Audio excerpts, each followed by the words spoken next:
आज से 2 दिन पहले मिस्र के वजीर सकाफत ने साइंसदानों और आर्कियोलॉजिस्ट की टीम के साथ मिस्र के सबसे बड़े अहराम the great pyramid of Giza के सामने एक प्रेस कॉन्फ्रेंस की।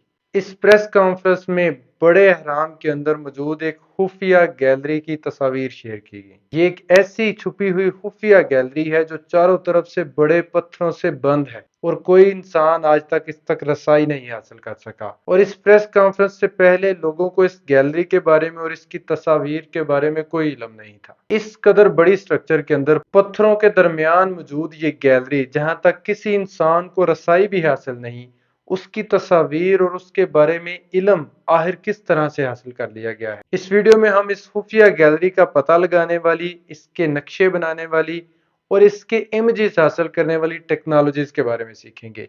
मेरा नाम है शान अहमद और आप देख रहे हैं देसी फिजिक्स चैनल। मिस्र के ये अहराम या पिरामिड्स बहुत बड़े साइज के ठोस पत्थरों से बनी बड़ी बड़ी स्ट्रक्चर्स हैं और इनके अंदर मौजूद चैम्बर्स या कमरे वगैरह जो दरियाफ्त किए गए हैं, उनके अलावा भी बहुत से दूसरे कमरे या राज छुपे होने की हर वक्त उम्मीद रहती है। और मिस्र की गवर्नमेंट ये यकीनी बनाती है कि इन राजों की तलाश के सिलसिले में इन पिरामिड्स को किसी किस्म का नुकसान ना पहुंचे, यानी इनमें किसी किस्म की ड्रिलिंग करने की या पत्थरों को तोड़कर चीजें तलाश करने की इजाजत नहीं। इसलिए इन तीनों पिरामिड्स के अंदर छुपे राजों को तलाश करने के लिए 2015 में एक प्रोजेक्ट लॉन्च किया गया, जिसे दिस्केन पिरामिड प्रोजेक्ट का नाम दिया गया है। इस प्रोजेक्ट के तहत पिरामिड्स को नॉन इन्वेसिव टेक्निक्स के जरिए, यानी बगैर उनको तोड़े, उनकी स्ट्रक्चर को किसी किस्म का नुकसान पहुंचाए बगैर, इन अहरामों के अंदर मौजूद कमरों वगैरह या नए राजों को तलाश करने की कोशिश करना था। इस प्रोजेक्ट का मकसद ये था कि जदीद टेक्नोलॉजीज की मदद से हम इन पिरामिड्स को किसी तरह से स्कैन कर लें, इनकी स्ट्रक्चर के अंदर झांकने की कोशिश करें। लेकिन मैं आपको अगर इस बड़े पिरामिड के साइज का एक अंदाजा बताऊं तो अपनी बेस से, बुनियाद से, ये पिरामिड जो है वो हर तरफ से 240 मीटर चौड़ा है और इस पिरामिड की हाइट जो है वो 130 मीटर के लगभग है। और इस पिरामिड की सारी स्ट्रक्चर जो है वो ठोस पत्थरों से, बड़े बड़े साइज के पत्थरों से बनी है।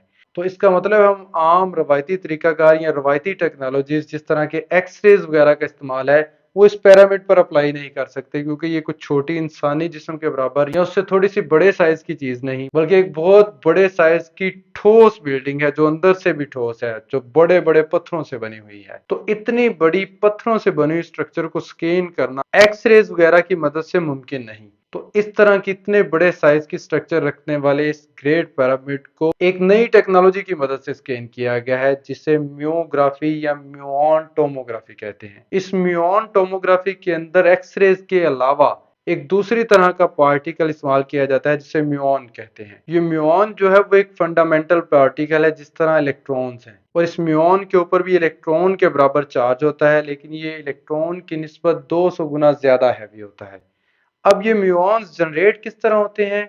हमारी जमीन के अंदर कुदरती तौर पर हर वक्त ये म्यूऑन्स जनरेट होते रहते हैं। जब बाहर की कायनात से बहुत ज्यादा एनर्जी की हामिल रेडिएशन, जिन्हें कॉस्मिक रेडिएशंस कहा जाता है, वो आके हमारी जमीन की फिजा के साथ, यानी जमीन के इर्द गिर्द मौजूद हवा का जो गुलाफ है, उसके साथ जब वो रेडिएशंस टकराती हैं तो ये म्यूऑन्स कुदरती तौर पर जनरेट होते हैं और वहां से ये म्यूऑन्स जो हैं वो जमीन की सतह की तरफ सफर करते हैं और जमीन की सतह पर हर 1 मिनट के अंदर 1 सेंटीमीटर स्क्वायर के एरिया के अंदर एक म्यूऑन रिसीव होता रहता है। इन म्यूऑन्स की खसूसियात बड़ी दिलचस्प हैं। ये म्यूऑन्स जो हैं वो इंतहाई नॉन इंटरेक्टिव हैं, यानी ये अपने रास्ते में आने वाले मादे के साथ आम तौर पर इंटरेक्ट नहीं करते, इसलिए ये बड़ी आसानी से हमारी फिजा के अंदर से गुजरकर जमीन की सतह तक पहुंच जाते हैं और हमारे जिस्म के अंदर से भी हर मिनट में कई म्यूऑन्स गुजरते हैं। लेकिन जिस तरह मैंने आपको बताया कि ये म्यूऑन्स जो हैं वो नॉन इंटरेक्टिव हैं, ये मैटर के साथ इतनी आसानी से इंटरेक्ट नहीं करते,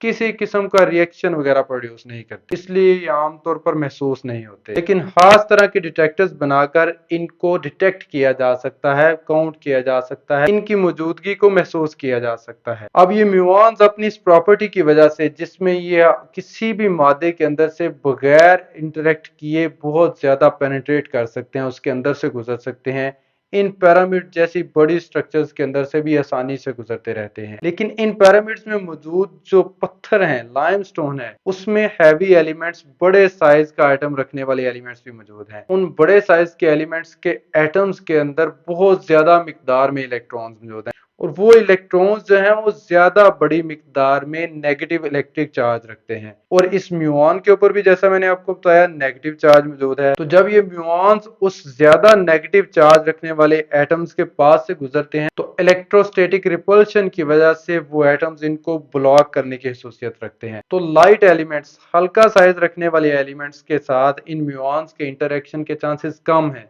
वो इसको ब्लॉक नहीं कर सकते। जैसा कि हमारे इज्साम हाइड्रोजन और ऑक्सीजन वगैरह से बने हैं, तो ये छोटे एलिमेंट्स के एटम्स इन म्यूऑन्स को ब्लॉक नहीं कर सकते। लेकिन पत्थरों के अंदर मौजूद जो हैवियर एलिमेंट्स हैं, जिनके एटॉमिक नंबर 60, 70, 80 से ज्यादा हैं, उनके इलेक्ट्रॉन्स इन म्यूऑन्स को ब्लॉक करने की खसूसियत रखते हैं। इस बात का मतलब यह है कि जब ये म्यूऑन्स ऊपरी फिजा से इस पिरामिड के स्ट्रक्चर के अंदर इंटर होंगे तो कुछ म्यूऑन्स के ब्लॉक होने के चांसेस क्रिएट हो जाएंगे। और अगर हम किसी तरह से उस पिरामिड के नीचे म्यूऑन्स डिटेक्टर रख के उनके ब्लॉक होने की मिकदार को काउंट कर लें तो हम उस पिरामिड के अंदर मौजूद पत्थरों की कसाफत में आने वाली तब्दीलियों को चेक कर सकते हैं।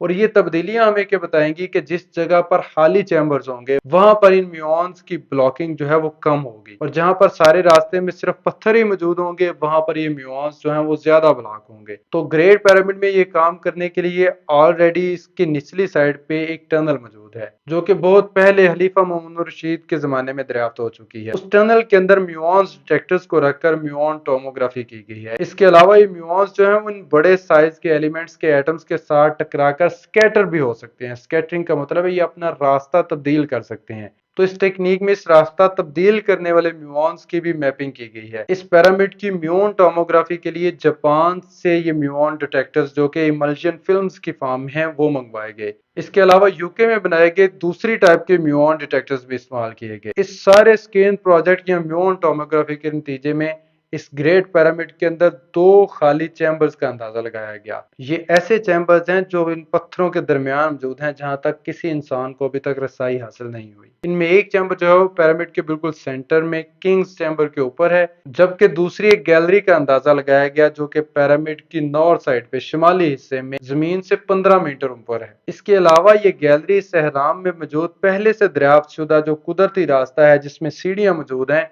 उस रास्ते से भी चंद मीटर ऊपर है। तो म्यूऑन टोमोग्राफी से इस गैलरी की साइज और लोकेशन का अंदाजा लगाने के बाद अब इस गैलरी के इमेजेस भी हासिल किए गए हैं। और ये इमेजेस हासिल करने के लिए इस गैलरी के बाहरी साइड पे मौजूद जो पत्थर हैं जिन्होंने इस गैलरी को सील किया हुआ है, बंद किया हुआ है, तो उन दोनों पत्थरों के जोड़ में मौजूद जो सुराख है उसमें 6 मिलीमीटर साइज का एक कैमरा इंटर किया गया, यानी इस टनल की एंडोस्कोपी की गई।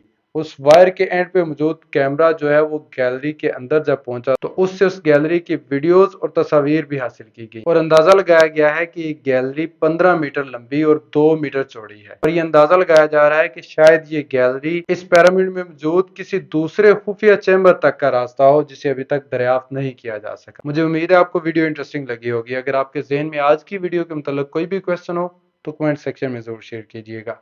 अल्लाह हाफिज।